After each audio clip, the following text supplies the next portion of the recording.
Now, in this video, I'm going to take SQL Command one step farther, and this one's just really cool to be able to show you.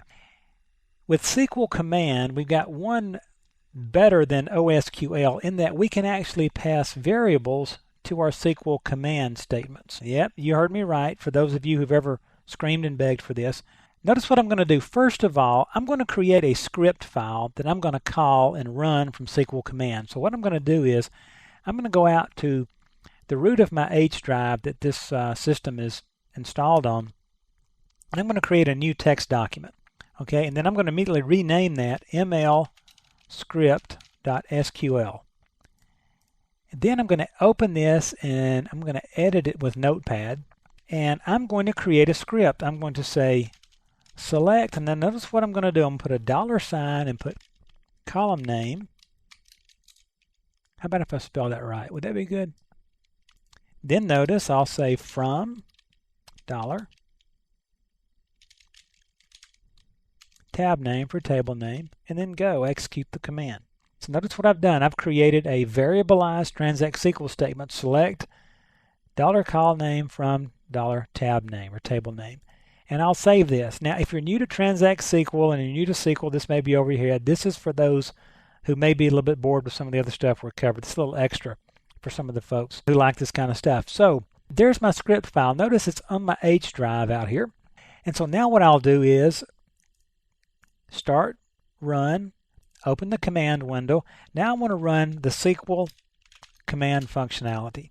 And what I'm going to tell it is, okay, lowercase I, let me go back to something just a second here and get you up to speed. Let me get my help screen up here. So notice the lowercase I is telling it that this is an input file. Okay, right here, this is an input file. So I'm going to call SQL command, tell it to my input file, and notice what I do here. I'm going to say H ml script.sql.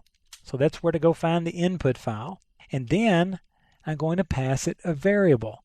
And somewhere here you will see a lowercase v, and I can't see it only because I'm looking for it. Here it is. Notice v is the variable. So I'll come down here and I'll put -v, and then in quotes, well, first of all I will say call name equals, and the column name we're going to pull is actually named name, if that's confusing enough. And then I'll put my next one, tab name equals, and the table name is sys databases.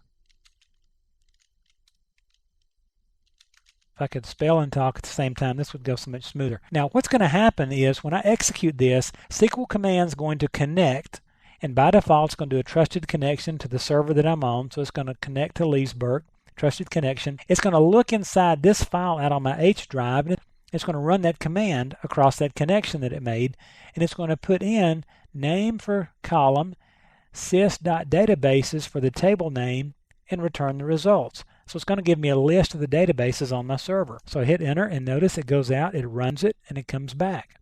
So notice what I've done now. I can pass different column names and table names to this one script and have this SQL command execution give me different result sets back. That is absolutely huge if you've ever used OSQL and wished you had more functionality. That's a way to use variables with SQL command. Go out and play with it and see what you can get happening in your batch files.